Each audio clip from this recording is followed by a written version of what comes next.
What is up, guys and gals? My name is Splattercat, and welcome back to Weekly Indie Newcomer, the series where you and I hang out for a little while and give our impressions on a video game that's come out over the course of the last week or so. Today we're going to be looking at Dark Echo, an indie game, which a little while back won at Ludum Dare 26. It got second place, the silver medal in the minimalism category. Pretty cool little game. I've been playing with it the last day or so, and I've had a good time with it. It starts out being very much a horror game, and you will know that I don't cover a lot of horror games here because I tend to embarrass myself, soil myself, and otherwise have to buy new chairs whenever I play them. However, that being said, I'm an easy target to hit with the accusation that I don't cover horror games, and so I figured I would include this one in our weekly docket of games coming out so that you could check it out and get a feel for what it is. Basically, Chip's Challenge in the dark, where sound waves are your only means of interacting with the things around you. Kind of an odd game, never seen anything like it, and I think that's probably why it won the competition. And it starts out being more about running from monsters, but later on the game becomes very, very puzzly. So if you wanted a puzzle game that's combined with horror, I would highly recommend it. Right now I'm stuck on level 33, so we're not going to think about that for a little while. Still, what we are going to do, we're going to go all the way back to the beginning, and you're going to learn the game like a new player would, like I did when I first started playing it. We're going to go in for about 20 minutes. Each level is only about a half a minute long to a minute and a half maybe, unless you get stuck. I've gotten stuck 4 or 5 times now, and I'm only like 40 levels in, 33 levels in. I round up very aggressively. You might find that if you get to know me a bit better, but let's start with level 1. This level is called Blind, and this is actually, it looks like it's giving us a middle finger right now when it says 1. I'm just throwing it out there, so it's just teaching you to move around. The game controls with WASD, and so when you walk normally, you can see that you're throwing sound waves all over the place, and as they bounce off the walls, it's going to show you the shape of the room that you're in. The goal of every single level is just to make it to the end, which is this white spot right here, the light. You have to escape the darkness. And so there it is, we've escaped the darkness of the first level. And every single level is just like that, where it's very simple, you know what you're trying to do, you just have to get there and do it. The second level is called Escape, and I don't remember what happened right here, but in this level you learn how to clap by pressing the space bar. The longer you hold it down, the bigger your clap is, which means that it fills out more and more space. So let's go ahead and give it a go right there. There's a big clap for us to take a look at. Make it clap for me. Make it clap for me in the dark. So let's walk down this way. I like to turn the sound up very, very high and just make this as terrifying as possible. I played it in the dark last night for a little while, and I think the developers, that's a cave-in right there in case you were wondering. The developers are right. This is an ambiance game. This is a game that you play silently in the dark by yourself, and it's a little creepy. I mean, it didn't really make me jump or worry that much. It's more about just sort of like reckoning your way out of various situations, and you do get more and more tools for that later on. So for example, you can press Z, which allows you to throw a rock. That doesn't come into play for a couple more levels, but you can learn how to do it. In addition, throwing rocks can collapse walls in some levels. The game gets very, very complicated later on, where there's like a lot of different functions you can use to interact with the world. But for right now, it's simple. We're just finding our way out. Level 2 all nice and out of the way. Let's check out level 3, which is called Death. This is going to be the first level where you can actually die, and so this is going to introduce death hazards, which are, let's see if we can find them real fast. We're going to walk this way. You see that red right there? Don't step on that. As with high level rating in any MMO, or low level rating, honestly basic instance runs at this point, as with any of that, don't step on red spaces. It will hurt you. Bad things will happen. You see all that right there? That's a fly pile, because apparently something has died right there. Or there's some kind of stink, some kind of miasma in there. Miasma. There's some kind of miasma in the room which makes the flies come out. And so there it is. That's like my best impression that I can possibly do of like a modified version of Kyle's cousin from South Park. It's close. He's one of my favorite characters in the entire show. He's hilarious. He's like one of the best. They need to bring him out more frequently.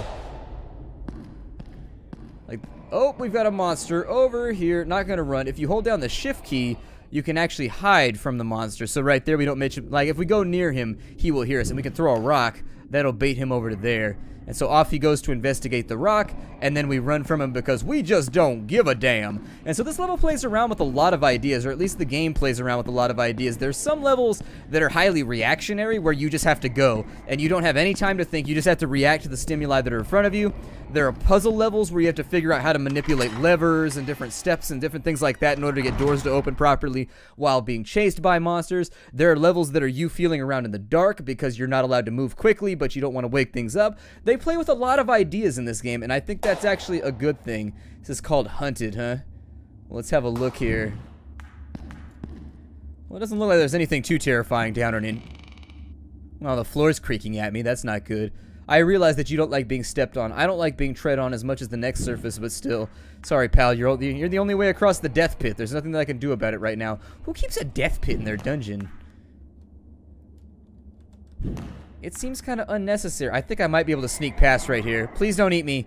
Okay, so fantastic. We managed to sneak by. Can't see very well, so I'm going to risk my life by getting in with the clapping. It's that point in the song where they're just like, hey, clap for me. Clap, clap for me. Oh, that one almost got us. He almost got us. He went right on by. Take that. Here, be attracted to those rocks. He's like me. He's a future geologist. Highly attracted to rocks.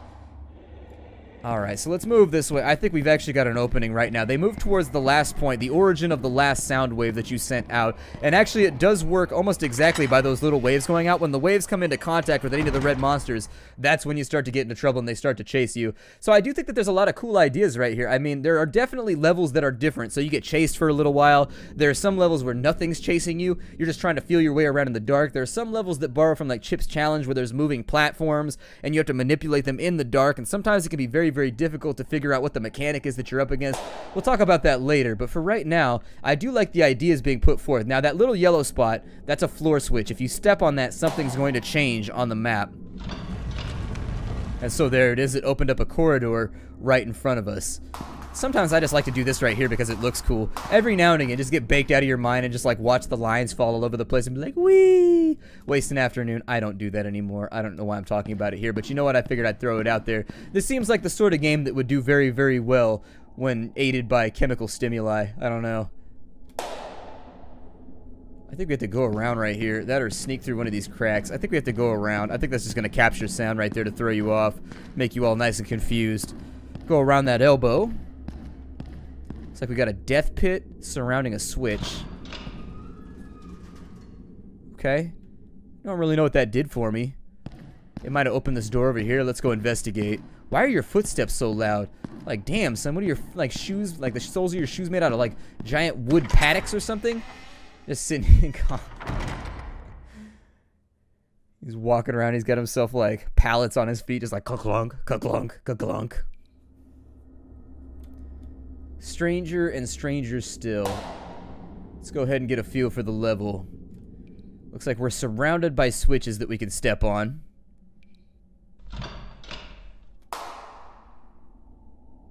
When that opens, what does that do? Nothing? Okay. Later on in the game, you actually have to pay attention to the way that your waves refract, too. Like, you have to use the topography to your advantage to dodge monsters and things like that. Like, you'll be trying to get, like, one sound wave to bounce off and hit the monsters so that you can, like, move around unencumbered. It gets pretty creative. It gets pretty creative. There's something I could say about Dark Echo. Very creative little title. That opened to a death pit right there. Okay, so what's down this way? Let's find out. Looks like that just opened to a dead end. It's got kind of like a broken wine glass thing going on. Shaped like a rough cudgel. Maybe like some kind of sconce for a torch. I don't know. We're playing What Do You See in the Clouds right now. And honestly, my imagination tends to function pretty aggressively. Looks like there's a death pit right here. Let's be careful about all this since there's a death pit right there. Next room sounds like it has an overabundance of flies. That happened in my apartment one time. I had like a whole bunch of potatoes in my house, and they went bad without me knowing, like in a cupboard, and fruit flies spawned in my house, and oh my god, it took forever to get rid of all of them. It was a giant pain in the ass. I guess we'll keep flipping switches. I am pretty good at flipping things, mostly in traffic, but you know. Got a death pit over there, so obviously we are going to entertain ourselves no further with the notion of going in that direction.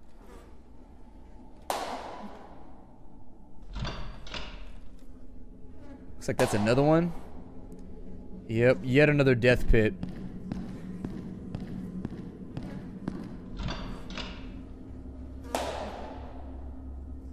That one looks like it actually allows you to transverse it. So let's get, what is that right there? There's somebody else up there? I don't remember that happening. That's a little bit odd. Alright, there's somebody else trapped in the dungeon with us. Sucks to be him. I don't know if I wish this on anybody else. I'd be like, damn man, you messed up. Decepticons. Nope, Deception. That's what we're doing today. Let's have a look here. Looks like we've got a big old corridor in front of us. It's probably going to open this at the end once we get to here, but will it open anything else? Well, it looks like we'll have time to move if there's a mob here. Oh, and we got him right there. Okay, let's sneak away by holding down our shift key. Maybe bait him back that way, see if we can get him to go away for a while so I can get my clappage on. Yep, I make the booty. That's not his hands right there. That's the booty clapping to the beat. Just boom, shack, boom, ba-boom, shack. Every now and again, you just got to get it down on the floor and wiggle it till it goes back and forth. Just clap, clap, clap, clap. That's why I get all the boyfriends at the bar. That is why it goes down that way. I am a popular child when I get a few drinks in me. Let's go up to the top right here. Step on. No, monster. No. He tried to get me with that booby trap, though. I'm going to throw a stone over to there. It looks like that's just a death pit over there, so never mind. I'm not going to entertain the thought of going over there. Still, there are secret treasures on most of the levels where you can, like, go in and find, like, random objectives and things like that in there. Like, sometimes they want you to get off the beaten path, or sometimes you want to check the little alcoves and things that the monsters live inside of, because interesting things are in there. Now, as I recall, I think the monsters... Oh, we're out of here. Never mind. That's the end of the level. I think the monsters can go through walls, the little red spherical things that eat you. We haven't died yet. I'll probably let myself die pretty soon, just so you can see what it looks and sounds like. It's pretty... It's hideous. It's hideous. Let's keep on clapping. Now, you can't control the game with the mouse if you want to. I found that to be unsatisfactory. I would say just to play it one-handed. Like, you can play it with your left hand, and then with your right hand, you can, like, browse the internet or gurk or do whatever it is you feel like doing. It's sort of like one of those games where really... I mean, if that's the sort of thing that gets you there, this game doesn't seem like the sort of thing that would really get me in the mode, but who even knows? So there's a bunch of monsters trapped inside little cell things over there. Let's have a look here. Keep clapping. Looks like we have a new room right here. It looks like maybe... Okay, so right there. I bumped into a wall. Looks like there's a bat, maybe? Interestingly enough. Okay. So when I step on this, what happens? Nothing. We're still pretty safe. Alright, well maybe these don't ever pop out. Something else to think about there. It's like this loops back this way. But now this is open. It sounds like we have some kind of like cave-in occurring. Yep. Oh, damn. Okay, so we have a mega monster over here. Just in case he wanted to bequeath upon us a horrific death. A death filled with much munching, chomping, and clomping. Probably going to end up with many bones broken. Many teeth shattered. Yeah, I don't like to think about damage to my dentition. It makes me sad.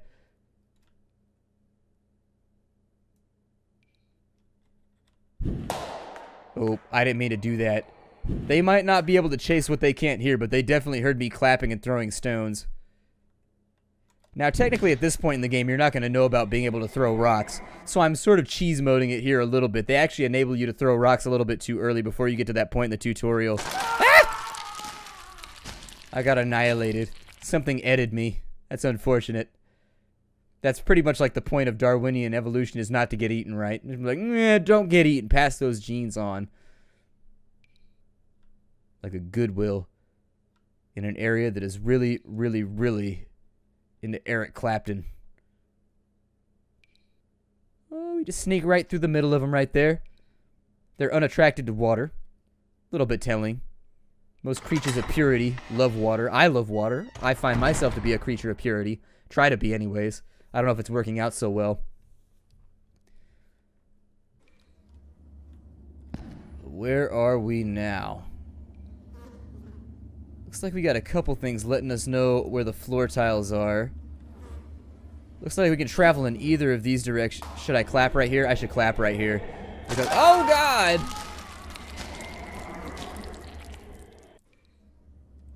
Sounds like I'm filled with fluids, like a lot of fluids, like more fluids than you would expect. Either they've got really big jaws so that like a lot of it can fall out of me at the same time, or I'm just extra juicy. I bet I'm just extra juicy. That's what I'm going to stick with right now. I may have made a mistake. But whatever, that works out. He didn't get me. Maybe I'm just supposed to creep through here without making any noises.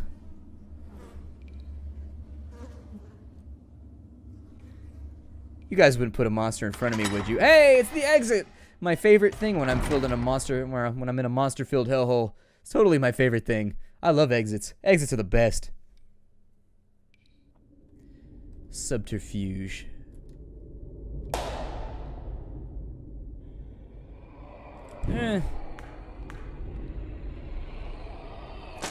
Yeah, I made a mistake on that one. Probably shouldn't have clapped. Looks like the maximum amount of coverage we got from the sound waves on that one, probably more than could be handled. Maybe something like that will help me find my way through. I don't really need to. They're gonna close on the location of the stone, I think. There's a wall right there, huh? It doesn't feel like there's a wall right there, but we are in some kind of like... Yeah, it's like a Listric, like shovel-shaped room here. Trying to get these guys out of my business. I think there's another one up in here somewhere. No, we're safe. Alright, well, whatever you say, Chief. How does one get to be like the chief of a monster-filled dungeon? Does that take like union work? I figured there'd be some dues being paid before you could get to that point in your career, but not the sort of real estate that I would really want to add to my portfolio. Okay, so there's a monster in here. If I bait him back and over that way, I mean, you could do the same thing with claps. It's not difficult. You just sort of like clap right there, and then you move away stealthily, and like nothing bad's gonna happen to you. So using the rocks is sort of just like my roundabout way of doing the same thing I was gonna do anyways. Additionally, allows you to project the sound waves a little bit further into the future so that you can see what's down the way. Make sure you don't have any munchy crunchies out there. That's what I call them, just to keep it lighthearted.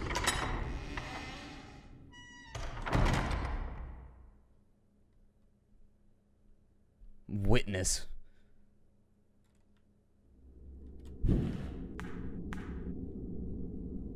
That one didn't strike a wall.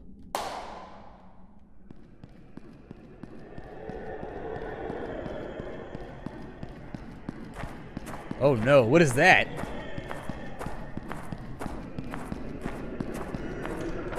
Run, other guy, run. Oh, you baited the monster onto me, you bastard. You were just the worst. I don't know what happened right there, but it definitely did not work out in our favor. The other guy escaped and we did not. I'm gonna call that a major fail. That's like one of those situations where you don't have to outrun the bear, you just have to outrun the other guy. I didn't outrun the other guy. Probably should have, I was being too cautious. So you see what I mean? There are some levels that are sort of like time trials that keep you running all over the place trying to get around.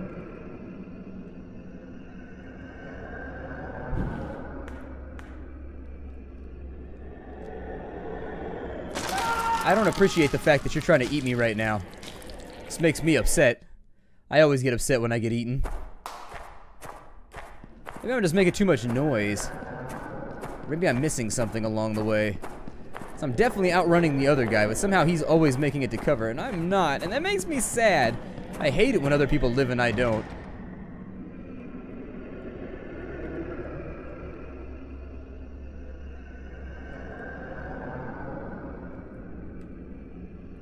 Oh, he retracts as long as he doesn't hear any sound waves.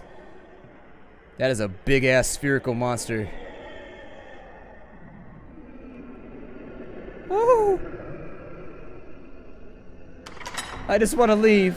I don't remember that level at all. I have zero recollection of that level. I mean, I think you probably get the idea of the gameplay right now. It's like some mixture of stealth, puzzle, and also just minimalist weirdness that really sort of makes this game stand out. And while it's $2.99, I think, is the price for the game right now. So rather than sitting here just commentating over gameplay, let's talk about the review aspect, shall we? I know I'm gonna feel like kind of naive saying this, so I always like it when a game comes at me from a direction that I haven't really considered before.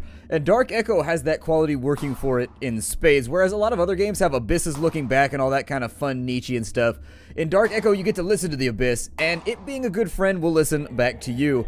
Mechanically, I feel like the game is pretty solid, and character control is on point without ever feeling sluggish enough to be cheap, nor so maneuverable as to make the content trivial, and the soundtrack is pretty fantastic fare if you enjoy playing games in the dark to amplify the horror aspects. Visually, the game performs how it's meant to, and while minimalism never did much for me personally, I'll admit that I'm an artistic pleb, and maybe it's the Dracula Scapulas to some other people. Puzzles are handled competently, and the addition of new mechanics works at a pace which allows you to fully understand each previous mechanic before another one compounds the issue.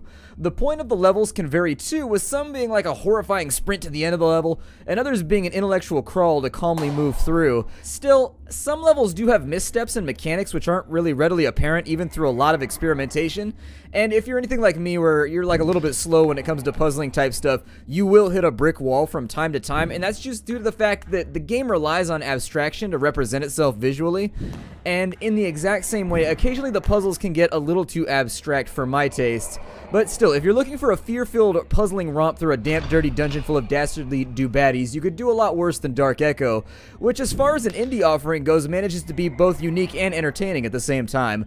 For puzzle horror fans, I'd say that this is a really solid title, and at $2.99 it becomes the sort of experience that I figure anyone interested in those genres should probably have somewhere in their Steam inventory. It's really too cheap not to, so I guess just forego that cheeseburger this afternoon and check out Dark Echo. It was created by Rack7. It's available for $2.99 on Steam. My name is Splattercat. This is Weekly Indie Newcomer, where we take a look and give our impressions of an indie game that bounced across the desk over the course of the last week. I will see you all later. How do, everybody?